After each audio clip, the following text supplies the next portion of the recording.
Welcome to the first Cities at Tufts virtual colloquium of 23-24. I'm Professor Julian Adjaman, and with my research assistants, Deandra Boyle and Murram Bakari, and our partners Shareable and the Bar Foundation, we organise Cities at Tufts as a cross-disciplinary academic initiative which recognises Tufts University as a leader in urban studies, urban planning and sustainability issues. We'd like to acknowledge that the Tufts University Medford campus is located on colonised Wampanoag and Massachusetts traditional territory. Now, Professor Hollander is going to introduce today's speaker, but before he does, I'd just like to say that we've got 5 more excellent virtual colloquia planned for this semester. And at our next colloquium on October the 4th, we're pleased to have Dr. Kristin Reynolds of the New School in New York, who will present her research, Urban Agriculture, Racial and Economic Equity, Research for Food and Social Justice.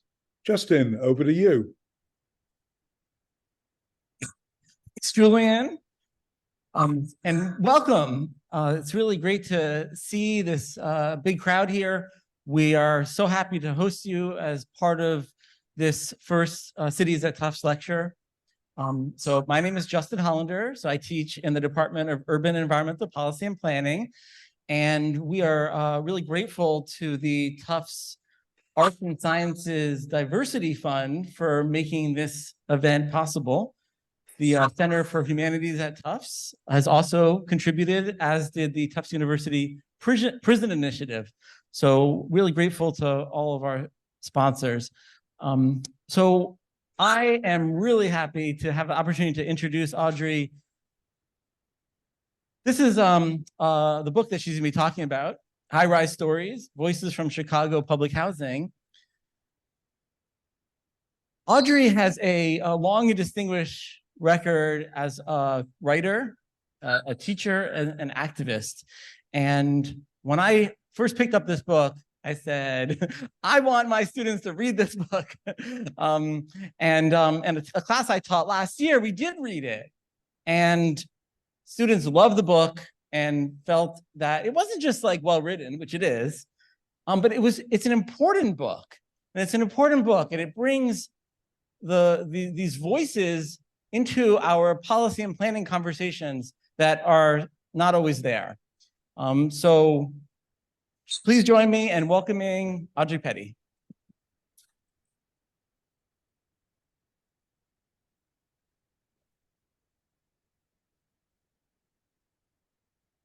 Did I stand here? Okay.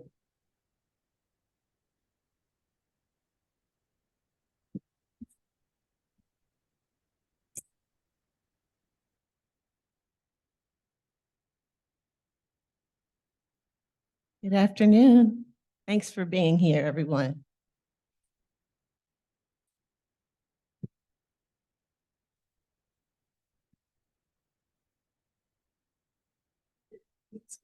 Special thanks to Deandra for her assistance and support in setting me up for today for the warm welcome. And a big thank you to Professor Hollander for the generous introduction, for teaching High-Rise Stories, and for the invitation to publicly reflect on work that means a great deal to me.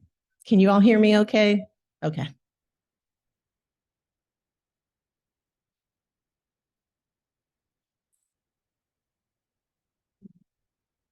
My presentation today is dedicated to the memory of Yusufu Mosley, one of the narrators, the 12 narrators of High-Rise Stories. Yusufu was born in Columbia, Mississippi in 1952. When he was 8, his family moved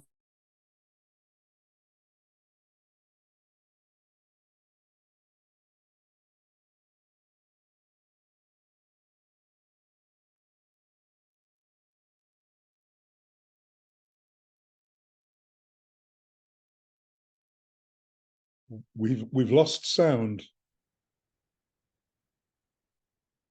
Okay.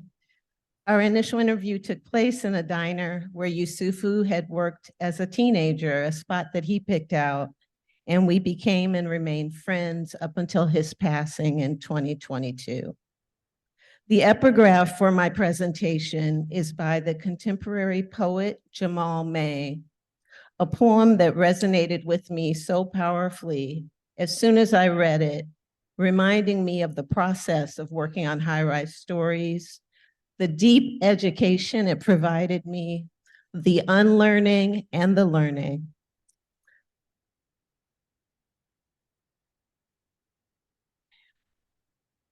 Oh boy. Here's the poem. So many papers, so little time. This is a poem by Jamal May. The title is There Are Birds Here for Detroit. There are birds here. So many birds here is what I was trying to say when they said those birds were metaphors for what is trapped between buildings and buildings. No, the birds are here to root around for bread the girls' hands tear and toss like confetti. No, I don't mean the bread is torn like cotton. I said confetti. And no, not the confetti a tank can make of a building. I mean the confetti a boy can't stop smiling about. And no, his smile isn't much like a skeleton at all. And no, his neighborhood is not like a war zone. I am trying to say his neighborhood is as tattered and feathered as anything else, as shadow pierced by sun and light parted by shadow dance as anything else. But they won't stop saying how lovely the ruins, how ruined the lovely children must be in that birdless city.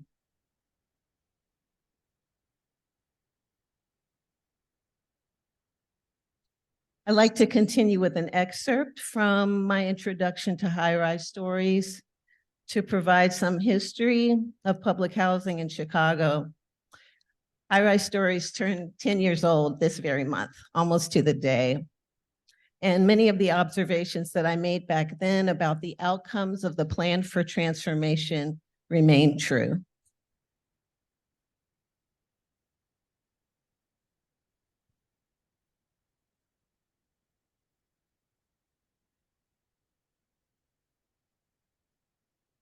On plans and transformations. When the high-rise buildings came down, footage of the demolition was posted on YouTube. There you can find in montage, time-lapse, or real-time, various stages of destruction of the Robert Taylor homes, Stateway Gardens, Rockwell Gardens, Grace Abbott homes, Cabrini Green, lakefront properties. There are videos of each high-rise of lakefront properties being felled by implosion. Collapse occurs not all at once, but gradually, horizontally, with thick, smoky vapors of dust rising in the wake. Other public housing structures were dismantled with cranes, excavators, backhoes. Aside from the jackhammers briskly knocking through windows and concrete, so much of the machinery seems weary. In one video, a wrecking ball appears to move in slow motion as it swings back and then lands, crushing a wall painted robin's egg blue. When the high-rises came down, there was official talk about progress. What was afoot was the plan for transformation, a $1.6 billion project and the largest public housing redevelopment venture in the United States. Announced in 1999, the ambitious plan reflected and reinforced national trends. Many municipal governments in major cities like New Orleans and Atlanta demolished swaths of public housing structures, replacing them with voucher distribution programs and limited access to mixed income developments. The Chicago Housing Authority unveiled a major advertising campaign to promote its agenda, rebranding itself with a slogan, "This is change," and promising impacted CHA tenants and the city at large a fresh start. The vast majority of those directly impacted by wide-scale demolitions have been required to seek out housing in the private sector. For thousands, the outcomes have included displacement, multiple moves, and homelessness.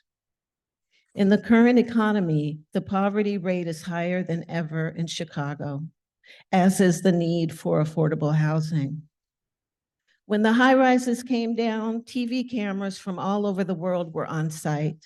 When the last towers of Cabrini and Robert Taylor homes were toppled, coverage was the lead on the 10 o'clock news. Scores of tourists and locals alike took snapshots as mementos, as proof. Now, 13 years, scratch that, 23 years after the demolitions commenced, countless Chicagoans still know these lost places by heart. Eddie Lehman clearly recalls Robert Taylor homes, where for the first 13 years of his life, he lived with his mother. That's probably something you don't even see in a lot of cities anymore, Eddie says. 16 stories, and what was it? About 200 feet, you know, and about 12, 13 apartments on one floor. Each apartment got families. Chicago's Black Belt took shape at the turn of the 20th century. As a result of the Great Migration, the city's Black population increased eightfold from 1910 through the 1940s. And this growing population was relegated to a space that didn't expand to accommodate the newcomers. Black Chicagoans were hemmed in principally to areas on the South Side and secondarily on the West Side, forming what came to be called a Black metropolis, a community of grand homes and boulevards alongside deplorable tenements. All too often, the tenement-style housing, made infamous by Gwendolyn Brooks's Maud Martha and Richard Wright's Native Son, dilapidated, rat-infested, accurately captured the living conditions of thousands upon thousands of people in the Black Belt. The Chicago Housing Authority was born in 1937, shortly after the New Deal Congress passed the Wagner-Stagel Act. The act provided funds for public housing construction and public housing subsidies to dozens of municipalities during the height of the Depression. Some of the first public housing developments in Chicago were designed as temporary housing for soldiers returning from war. Others were open to applications from Chicago residents who could prove their family income was below an ever-changing threshold. Early Chicago public housing was strictly segregated. It was in keeping with federal policy that new developments were created in concert with the prevailing demographics of a given neighborhood. Tenants of new housing developments were to be of the same race as their immediate neighbors. By the time Ida B. Wells development was first opened in 1941, the Black Belt was dangerously overcrowded. So there was a great deal of optimism when the CHA opened a 1,600-unit complex consisting of 2, 3, and 4-story brick apartment buildings. Indeed, the Ida B. Wells homes formed a highly coveted address for African Americans. More than 18,000 families filed applications to live there.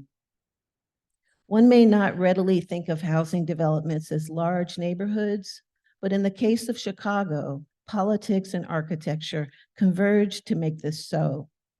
In opposition to early CHA policy that endorsed row houses and small multifamily buildings as more socially productive and family-friendly, Mayor Richard J. Daley, in office from 1955 until his death in 1976, and the CHA opted for the high-rise as the new model of public housing.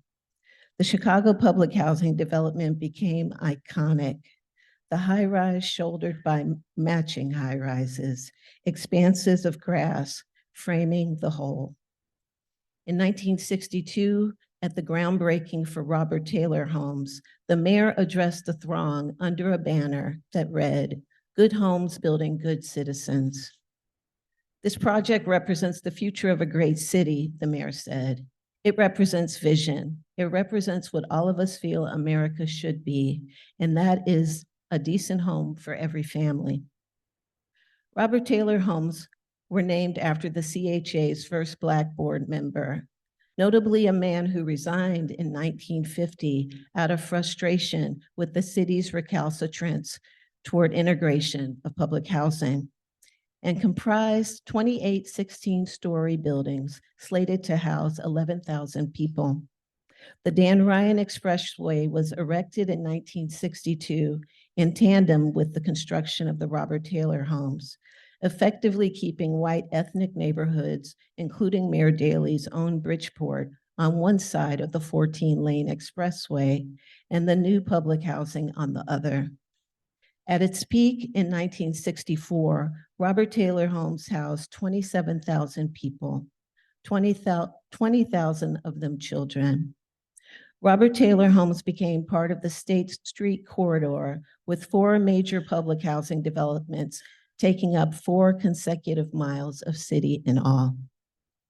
Defunded by city, state, and federal governments over the course of the 1970s forward, high-rise public housing was chronically neglected and mismanaged.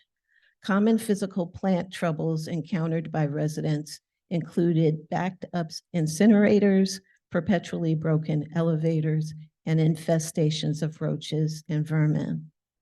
These problems were compounded by ongoing crises that occasionally made the national nightly news: rampant gang drug dealing, turf wars, and gun violence.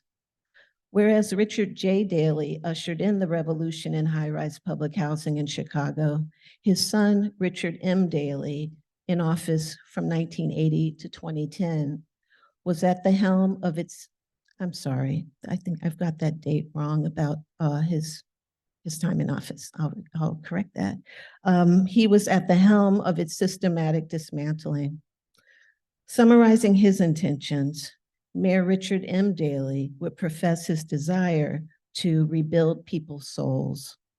His CHA of the Chicago Housing Authority, Terry Peterson, would refer to the targeted high-rises as god-awful buildings. In 1998, and this was when Daley was still in office, nearly 19,000 CHA units failed a viability inspection mandated by the Department of Housing and Urban Development, meaning that under federal law, the authority was required to demolish those units within 5 years. The following year, the CHA initiated the Plan for Transformation. Approved by the U.S. Department of Housing and Urban Development in 2000, the stated goals of the plan were to renew the physical structure of CHA properties, promote self-sufficiency for public housing residents, deconcentrate poverty, and reform the administration of the CHA. From the start, many CHA residents responded to the plan for transformation with skepticism and resistance. Tenant activists banded together to express concerns about their displacement, file lawsuits, and raise alarm about developers seizing coveted swaths of real estate for redevelopment and private profit. Current tenant activism addressed the problem of wide-scale homelessness, voicing demands for the rehabilitation of empty buildings rather than their eradication. Organized protests also resulted in the shelving of a 2011 plan for the mandatory drug testing of all renters in public housing. As of 2013, the city's 10-year project was officially behind schedule, and the completion date had been extended to 2015. It was deemed complete about a year ago by then Mayor Lori Lightfoot.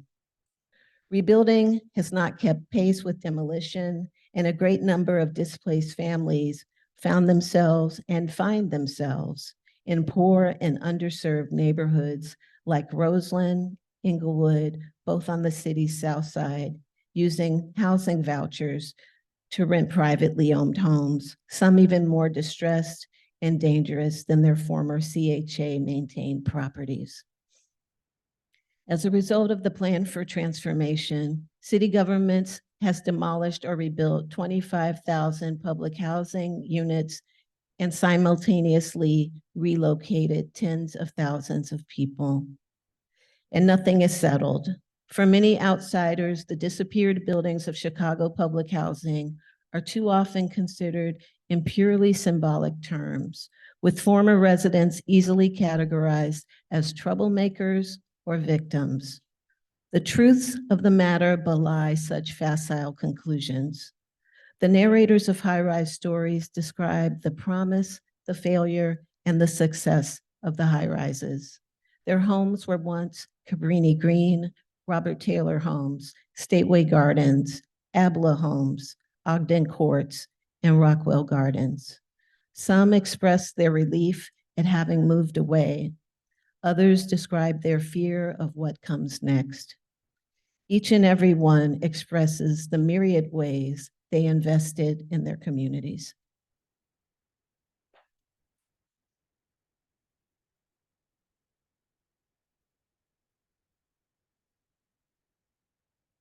Dolores Wilson is the first narrator who appears in High Rise Stories.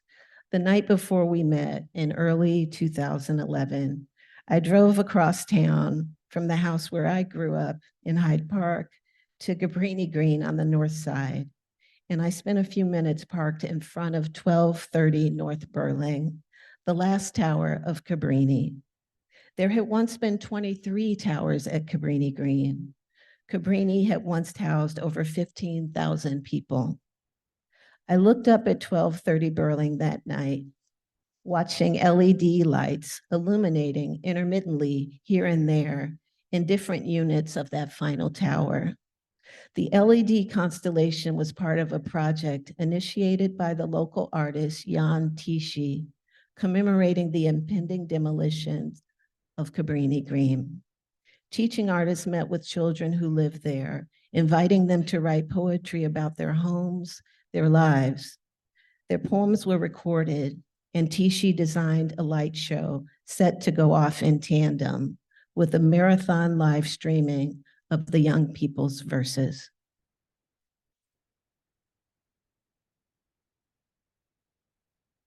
And so I'm so glad to share a part of a narrative from Dolores Wilson. She is the first narrator of the book, and she really is worthy of an encyclopedia, so I have to say that too. When the book was published, Miss Wilson was 83. She's still alive and well in Chicago. Her occupation, she's a retired city worker, a community organizer, and she lived in Cabrini, of course. And these are her words. And one thing I'll say, and this is in the introduction, when I met her the night after sitting outside the building, she was clearly distraught. It may have been a night or two later, but her building was on the cusp of demolition. And she was clearly distraught about her building's, this occurrence, what was about to happen. And she said, so many of my treasures are still there.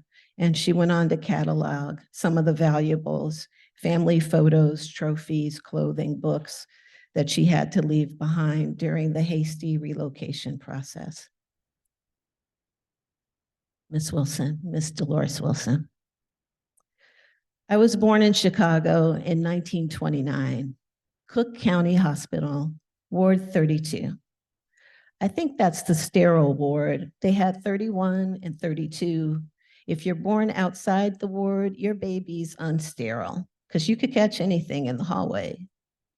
After I got grown and got married and started having children, my mother told me the Cook County Hospital is the best hospital to go to. She said, they have the best doctors. And I soon found out why, because it was like a charity hospital. You're not turned around. They can treat this, treat that, and the doctors are learning all that they didn't get in school. I had Chi-Chi and Debbie at Cook County Hospital. Cheryl was born at Provident. Mike and Kenny were born at home. Those were the easiest births I had, Mike and Kenny. Chi-Chi almost died because he was breech, feet first. If the instrument that the doctors used to turn the baby had not been there, I would have died. But it was there when they needed it. I wrote my mother a postcard and I said on it, I almost died. When I got home, she said, you don't never write nothing like that on a postcard where the mailman and everybody can read it. They had this nice sudsy water or some kind of solution and a swab, and they would just clean you afterward. Couldn't nobody get an infection or anything in there. I love the county. I don't know how it was after the years went by. I hate that they're tearing it down. That whole hospital, they could have made it for the homeless.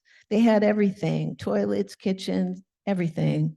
All they had to do was just get security to make sure nobody was causing any problems. Now they're going to tear down Michael Reese Hospital too for some kind of high rise. Chicago is a capitalistic town, is all I got to say. And that's why we're not in Cabrini anymore. I lived in Cabrini Green for 53 years. My husband Hubert and I raised 5 children there. When we moved there in 1958, the oldest was 8, the youngest were 2 and 1, and we loved Cabrini. Where we'd been living on the south side on 60th and Prairie, they were like fire traps. The buildings were just deteriorating. The placement at the private real estate office would charge us $10 to find an apartment. And at that time, $10 was a lot of money. But we paid for it. And everywhere they sent us were nothing but fire traps. They were no good. And some of them said they didn't want children because they throw rocks and break windows. Like every child will throw rocks and break windows. So I kept looking, and after a while I thought, well, Altgeld Gardens in Cabrini was offered to us by the city. I wanted Altgeld Gardens because the complex was made up of family homes with little front yards and backyards, but the city buses near there ran on a slow schedule, and I didn't want to be slowed down by anything. When I was ready to go out the house and go somewhere, I wanted a bus that was coming in the next 2 minutes or something. So that's what made me ask directions all the way to Cabrini Green. And I loved the apartment. The apartment had 3 bedrooms and it was on the 14th floor. When I first stepped off the elevators and looked out over the railing, I thought I was gonna faint. I'd never been up that high. The cars looked like little toys. I didn't even try to look at anything. I just looked down to see how high up I was. But after a while, you get to liking everything, just like with people.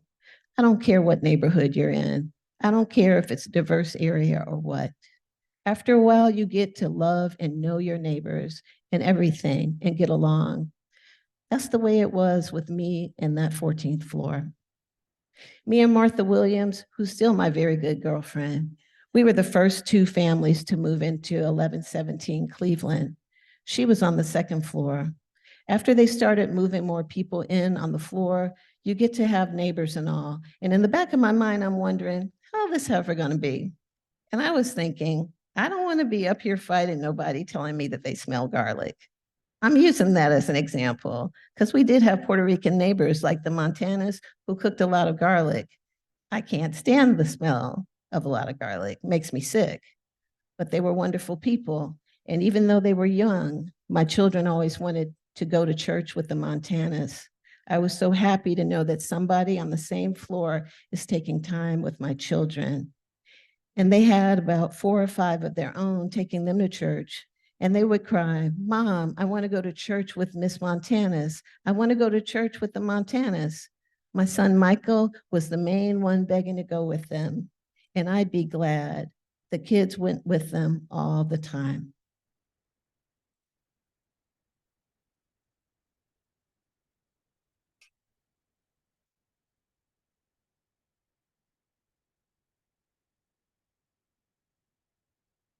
There's so much more to Miss Wilson's story, so I hope you do look it up.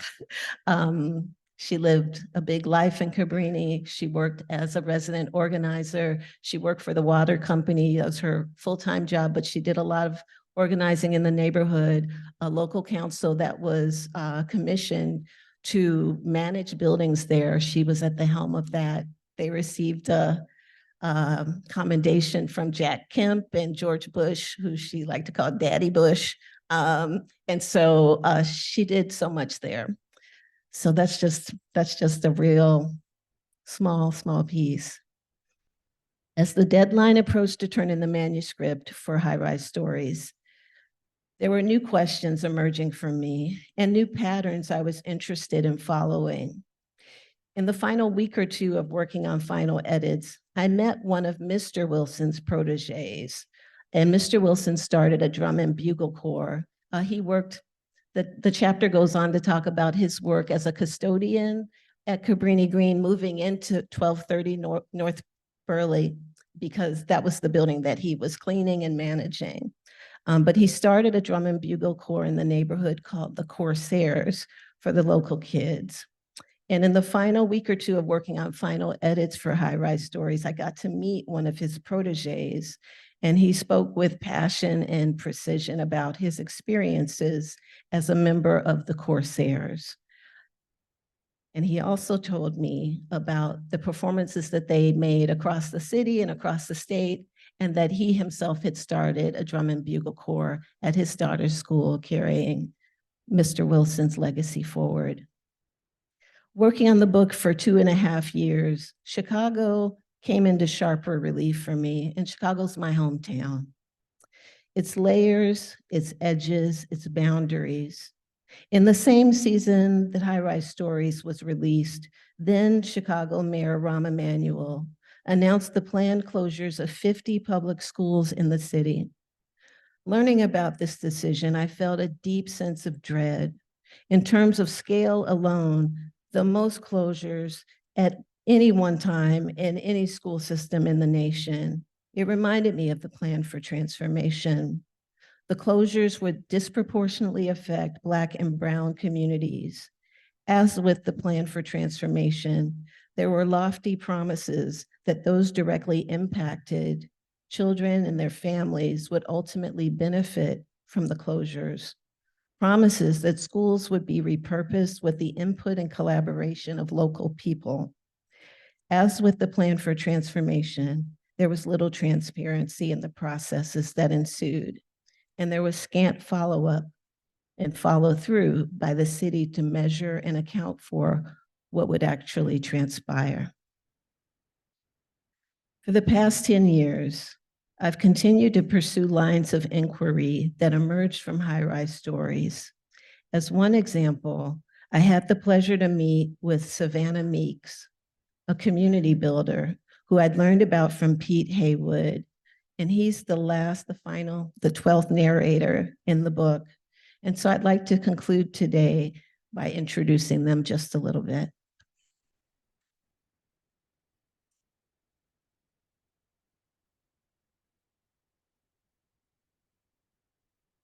Lloyd Peter Haywood was born in 1964, and he grew from infancy to young manhood in Stateway Gardens, located in the Bronzeville neighborhood on the south side of Chicago. His sorrow was still palpable as he described the final year in his home neighborhood. Stateway Gardens was completely demolished in 2007. And this is Pete in his own words, and this is from High-Rise Stories. At Stateway, it was people helping people in the buildings. And he's talking about the final days of Stateway, especially. There was a lady, Miss Meeks. If I was hungry, I could go over to her house and eat breakfast, or I could go to this building, to Miss Wells' house, and eat lunch. And really, that's how a lot of us were living. People were taking care of each other. Every building had those cooks. They was older. Their children got older and moved out, but they loved to cook. They loved to feel a part of doing something. If someone was homeless, they would bring food that they left over to feed them. Miss Meeks, she was funny, because she get mad if you don't come. You see, I cooked all this food and you ain't come? She would cook soul food, good nutritional soul food, black-eyed peas, fish fries, whatever. And this was every day of the week. So that's Pete. It took me a while. As soon as I learned about Miss Meeks, I wanted to meet her. It took a couple of years, but I finally got to meet her. And so this is a little bit from her. Born in 1945 in Madison, Mississippi, Savannah Meeks arrived in Chicago in 1960, and these are her words. My mother died, and I came up here where my oldest brother was staying. It was winter. It didn't feel too good. I wasn't used to that type of weather. My oldest brother was the only one up here. He stayed over at 67th and Champlain. He worked in the steel mill. His wife worked as a packer at Montgomery Ward down at the Merchandise Mart. I babysit. One was an armed baby, and the other two went to preschool. I'd cook, wash. When school started up again, I went to Englewood High School. My first friend here was a girl named Edna. I never live a child's life in my life. That's why I always told my kids, live a child's life. Don't grow up fast. Live a child's life. You can play, talk, live, run. I took care of my sister's kids back in Mississippi. Maybe I had some of a child's life when my mother was living. When my mother died, that was over because I had to take care of my sisters and brothers. I was 14, 15 when she died. I left right after. After living for 2 years with her older brother's family, Miss Meeks moved out to her own apartment, a kitchenette in Woodlawn. She was a new mother by then, parenting a baby boy, Isidore. Soon she would move to Stateway Gardens and her family would expand there. In her home at Stateway, she hosted her 5 younger siblings as one by one they migrated north to Chicago, searched for jobs, and made their way. Miss Meeks worked as an aide in a nursing home far across town in Uptown. She also got to know her neighbors. Again, this is Miss Meeks. We had a garden. The whole building had a garden.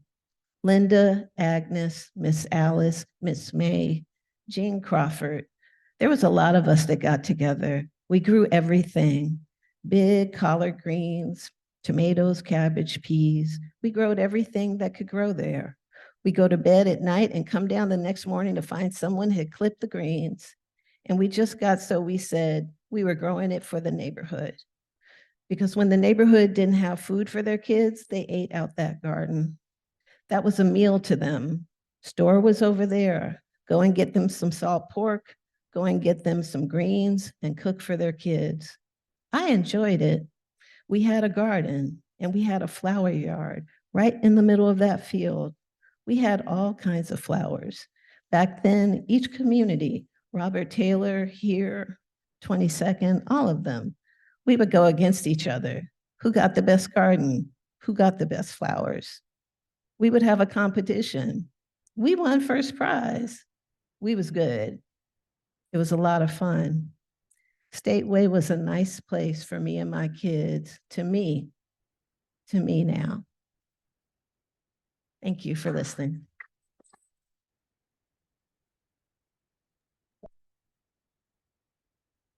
Well, thank you so much, Audrey. So what I'd like to do now is open it up for questions. We have a big crowd here. We also have a big crowd online.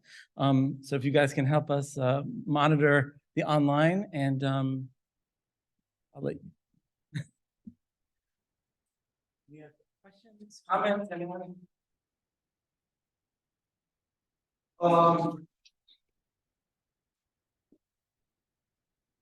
You can agree a book about a lot of things. So why did you write about public housing in general, and why did you decide to do it through the stories of individuals as opposed to writing, more broadly about public housing? Thank you for that question. I excerpted the intro where I talk a little bit about my Chicago story, and I think to begin to answer, I grew up in the city on the South Side, and lots of places, including Robert Taylor Homes, which was enormous, was always part of my route elsewhere. Going to piano lessons, going to the dentist. It was on my map. It was on my map of the city, but at the same time, it was a place that I never imagined I would go.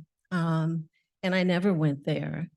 And when I heard about the plan for transformation, I wasn't living in Chicago anymore. I was teaching a couple of hours away at University of Illinois. But as soon as I heard about it, I felt that pit in my stomach, and I was really struck by a desire to know Robert Taylor, and to be part of documenting it. And I also felt a real concern about what was going to happen to the residents. And so I had a conversation with an old friend who's a writer, named Peter Orner. And Peter grew up in Chicagoland, and we always like to talk about Chicago. He didn't live there anymore, but he had worked on an oral history, and he'd worked on one called Underground America for Voice of Witness series, and High Rise Stories is part of that series. And so he was the person who persuaded me to follow it, to follow my concern, to follow my curiosity. I am a creative writer, sort of by formal education, but I've always been really interested in stories as a human currency, something we all share, something that helps us define ourselves, define our lives. And so Peter said, do it, follow it, you can do it. And so he was the person who gave me that first prod. I'd been really inspired by Peter's work, by Studs Terkel's work. When I was in college, I read the WPA papers that were focused on enslaved people, and that still lives inside of me. So I think all of those different things informed the way I approached it. When I first pitched the book to Voice of Witness, I knew I wanted to focus exclusively on residents. And that felt like the truest story to tell about high-rise public housing in Chicago. Thank you.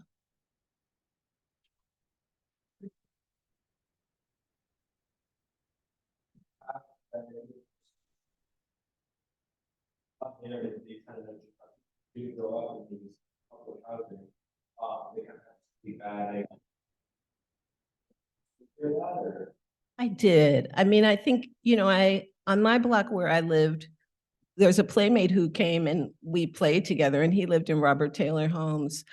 And so I knew people who lived in public housing. At the same time, so much of what I imagined about those communities came from the news, just from headlines. And so I think that really gave public housing, for me, high-rise public housing, a sense of being apart, being over there, and being, I started with that poem because I think it really resonates with me when I think about the dangers of seeing other people's homes and experiences symbolically, metaphorically. And I think before I got to work on the book, I had more of that relation to high-rise public housing, to not really imagine closely enough what they were for people who lived there, that these were communities, these were neighborhoods. Deandra, any questions on Zoom? No.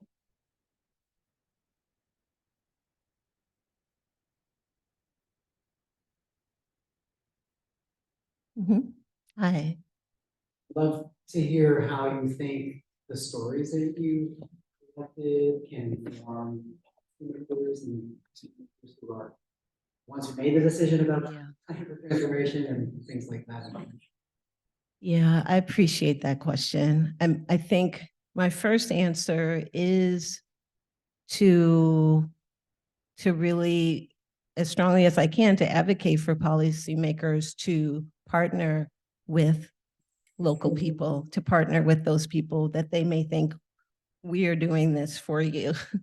And I think with the plan for transformation, for a lot of Chicagoans who didn't live in public housing, I think everyone had a sense that, had an understanding that these were neighborhoods that had deteriorated. We could all agree on that part. But I think that there was also, for outside folks, a sense of relief for a lot of people that something better was going to happen next for people, for the city. That didn't really come to pass for many, many residents. And so I think it's not inviting people to the table There was one example in Chicago of public housing residents in, and I'm forgetting names, but I'll come back and name the community, I'm sorry. But they filed a suit and they actually succeeded. And so what the result of that was, there was a plan made in concert, in conversation with the stakeholders, with people who live there, for a slower process, a more inclusive process. And so I will tell you the name of it. I just, as soon as I try it resists me. But that was a different situation. And so I think also with the school closures, there is a parallel that I see, and the same thing happening again. Maybe good intentions, but a lot of good intention rhetoric, but no follow through, and no deep commitment to responsiveness to the people who are directly affected. We have one question in the audience from Paige Kelly. How is the plan for transformation largely viewed today by residents today in Chicago today? Well, I appreciate that question. I don't want to overclaim my authority. I think for a lot of people I know who I met in the process of working on high-rise stories, the plan for transformation is not seen as a success. And there are a lot of people I met in the process of working on the book who were relocated because of the housing crash. And so I think there are people I met who said, we knew there was going to be a land grab. There are people in Cabrini Green specifically, which is on the north side, which is a stone's throw from a neighborhood called the Gold Coast in Chicago, very like high rents, very expensive neighborhoods. And there are people I met there, including Mrs. Wilson, who felt like we knew this was coming. And so I've met people individually who have moved on, who have relocated, who are very happy in their lives. So I don't want to neglect that fact as well. But as a policy, a lot of people I know feel like it failed as a policy. Thank you so much for bringing some of the wonderful stories that you've come up with. I wanted to follow up on Penn's question, response to Penn's question. It's very exciting to hear about that successful lawsuit and the slowing down. I'm wondering if that was an example where using the testimony and the witnessing, to borrow from your friend's book title, was instrumental in that lawsuit effort, or are there, more broadly, have you seen the book and the stories in the book being used in various ways for advocacy, for community learning, for policymaker learning, in book groups, in various campaigns? I'd love to. Thank you for that question. I've had the pleasure of seeing the book circulate in a lot of classrooms and a lot of spaces. I've met with a lot of younger students who have read the book. I've attended really wonderful book groups across, class and all over the city.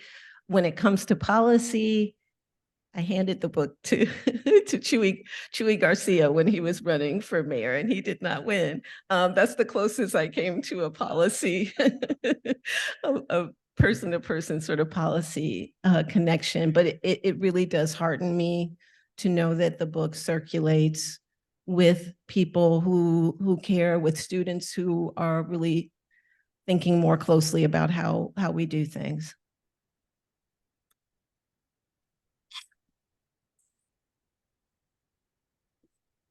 I see someone's hand in the back. Yes, please. Hi, thank you so much for sharing stories that you have. I'm curious to hear, do you have any dreams for the South Side of Chicago? Of any residents have dreams that they would want to see, like, Yeah. I live in South Shore, which is on the south side of the city. I was born in Chatham on the south side of the city and grew up in Hyde Park also on the south side.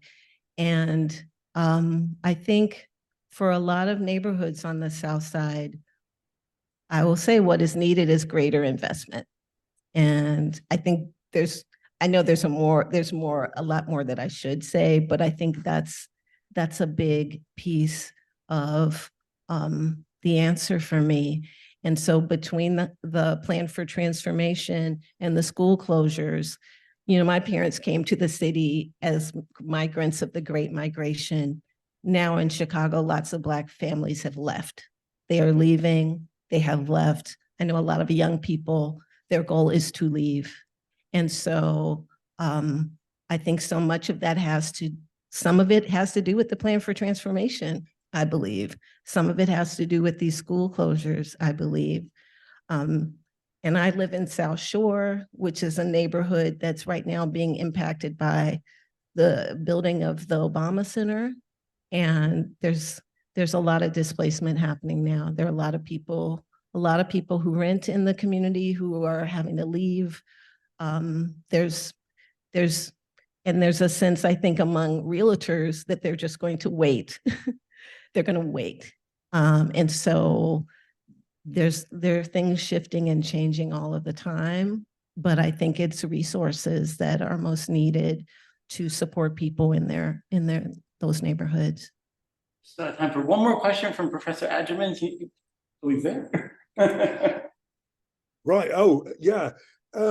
What are your hopes for Mayor Brandon Johnson? I'm seeing some really positive things coming out. For instance, in my area of research, there's a very exciting development in Chicago about the municipality perhaps running its own grocery stores. This would be amazing for a major city. Smaller US towns have done it, Erie, Kansas. But what are your hopes for this very progressive mayor? I heard about those plans as well, and they do give me a lot of hope. He has just passed his 100-day mark as mayor.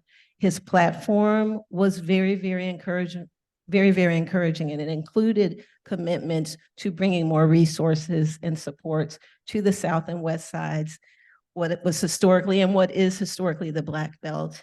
And so, my fingers are crossed that he will be able to follow through. And I think that he could be a transformational mayor in the best sense. I really hope so. Great. Well, Audrey, thank you so much for a fascinating, illuminating talk and bringing in these people that we would never get to hear about. Thank you for making them speak to us and live through your presentation. I'm afraid we're out of time now. And again, Justin, thanks so much for bringing Audrey to campus. As I mentioned, our next Cities at Tufts is on the 4th of October, where Kristin Reynolds will present on urban agriculture, racial and economic equity, a research agenda for food and social justice. Thank you everyone for coming, and we'll see you in 2 weeks' time.